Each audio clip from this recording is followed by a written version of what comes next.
Welcome student. आज हम बात करेंगे कोशिका की संरचना में प्लाज्मा झिल्ली के बारे में। किसके बारे में?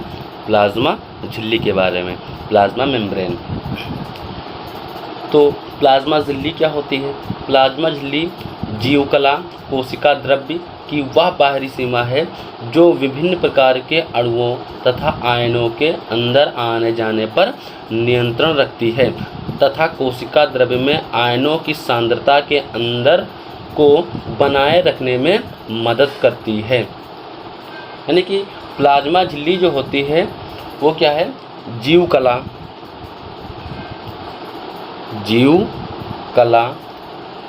कोशिका द्रव्य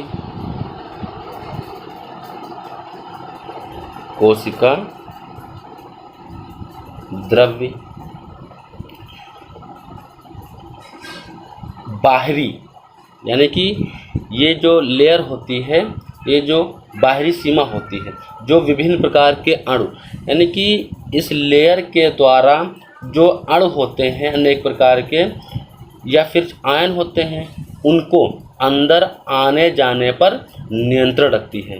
कोशिका द्रव्य में आयनों की सांद्रता जो होती है उसके अंदर, यानी कि उसके अंतर को बनाए रखने में मदद करती है। आयन कोशिका द्रव्य में आयन की सांद्रता को। प्लाज्मा झिल्ली की जीवन कला, यानी कि प्लाज्मा झिल्ली की जीवकला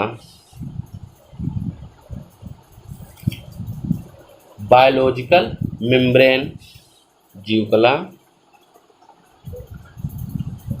बायोलॉजिकल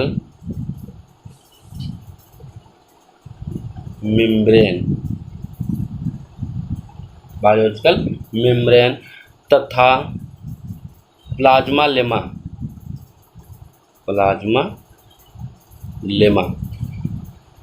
भी आदि भी कहते हैं। यानी कि जो प्लाज्मा झिल्ली होती है इसको हम क्या कहते हैं? जीवकला बायोलॉजिकल मेम्ब्रेन तथा प्लाज्मा लेमा आदि भी कहते हैं।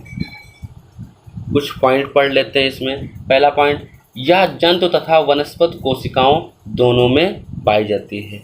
यानी कि जंतु तथा वनस्पति कोशिकाओं, यानी कि यह जंतु तथा वनस्पति दोनों में पाई जाती है। अगला पॉइंट पढ़ लेते हैं। कोशाभित्ति वनस्पति कोशिकाओं में पाई जाती है। क्या होता है? जो कोशाभित्ति होती है, कोशाभित्ति, यह केवल वनस्पति कोशिकाओं में पाई जाती है, जंतु कोशिकाओं में नहीं। क्या चीज? कोशाभित्ति। इसी प्रकार प्लाज्मा झिल्ली जंतु कोशिकाओं की सबसे बाहरी परत होती है, जबकि वनस्पति कोशिकाओं में यह दूसरी परत होती है। यह वसा और प्रोटीन की बनी होती है। किसकी बनी होती है? वसा और प्रोटीन।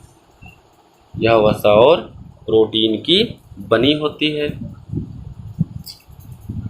तथा कुछ कोशिकाओं की झिल्ली में थोड़ी मात्रा में कार्बोहाइड्रेट भी पाए जाते हैं। क्या पाए जाते हैं?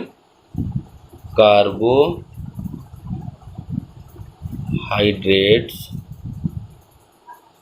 भी पाए जाते हैं। प्लाज्मा झिल्ली अधोलिखित क्रियाओं के संपन्न होने में सहायता करती है। यानी कि जैसे ये जो झिल्ली होती है, ये जो परत होती है, किसकी बनी होती है? वसा और प्रोटीन की। लेकिन कुछ कोशिकाओं की झिल्ली थोड़ी मात्रा में कार्बोहाइड्रेट भी पाए जाते हैं। प्लाज्मा झिल्ली अधोलिखित क्रियाओं के संपन्न होने में सहायता करती है, जैसे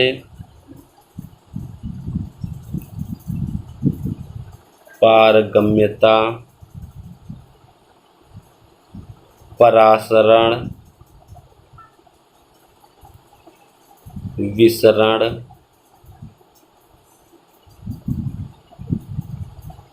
सक्रिय,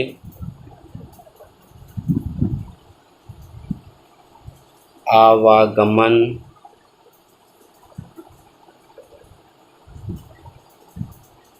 साइटोसिस, प्रोटीन संश्लेषण,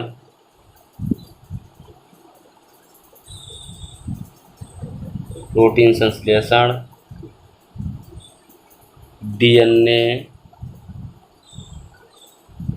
रेप्लिकेशन,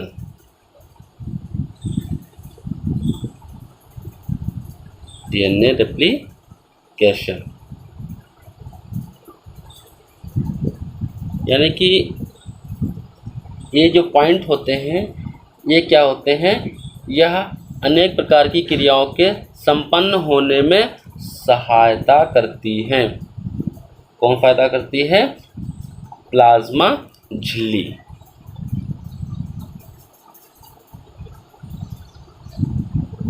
प्लाज्मा झिल्ली। तो ये तो था कोशिका की संरचना में कोशिका भित्ति का योगदान।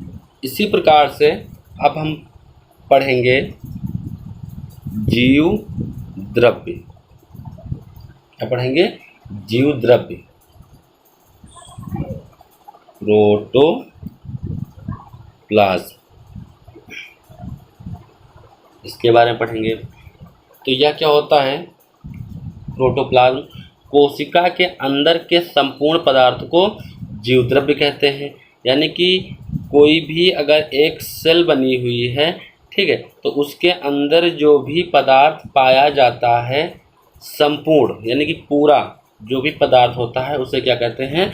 जीव द्रव्य कहते हैं। जीवों में होने वाली समस्त जैविक क्रियाएं जीव द्रव्य में संपन्न होती हैं। यानी कि जितने भी जीव होते हैं, यानी जीवों में उसके अंदर जो भी समस्त क्रियाएं होती हैं उसको संपन्न करने में कौन सहायता करता है? जीव द्रव्य। इसीलिए जीव द्रव्य को जीवन का भौतिक आधार कहा जाता है। क्या कहा जाता है? जीवन का भौतिक आधार। ऐसे हम बात भी कर सकते हैं, पूछ लेते हैं कि जीवन का भौतिक आधार किसे कहा जाता है, तो हम क्या बता सकते हैं? जीव द्रव्य को। सर्वप्रथम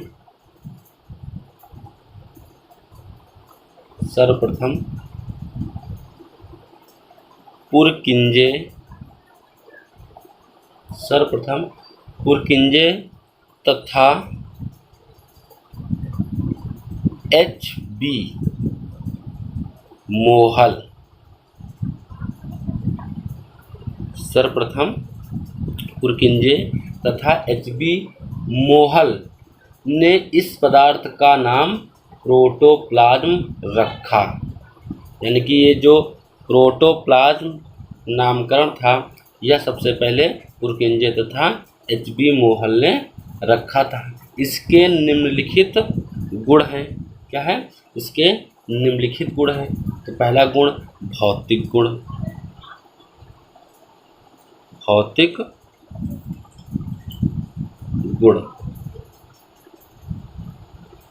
क्या क्या है? जीव द्रव्य रंगहीन,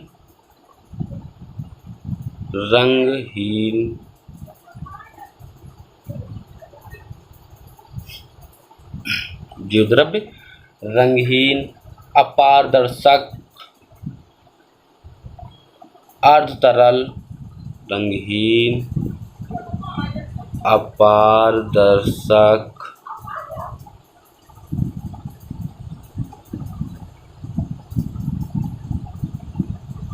अर्धतरल पदार्थ है। इसमें 60 से 80% जल होता है इसमें क्या होता है कि 60 से 80% जल होता है। इसमें अकार्बनिक तथा कार्बनिक पदार्थ घुले होते हैं, यानी कि कार्बनिक और अकार्बनिक पदार्थ। इसमें कार्बनिक और अकार्बनिक दोनों पदार्थ घुले रहते हैं। जीव द्रव्य में घुलित अनेक पदार्थ जैसे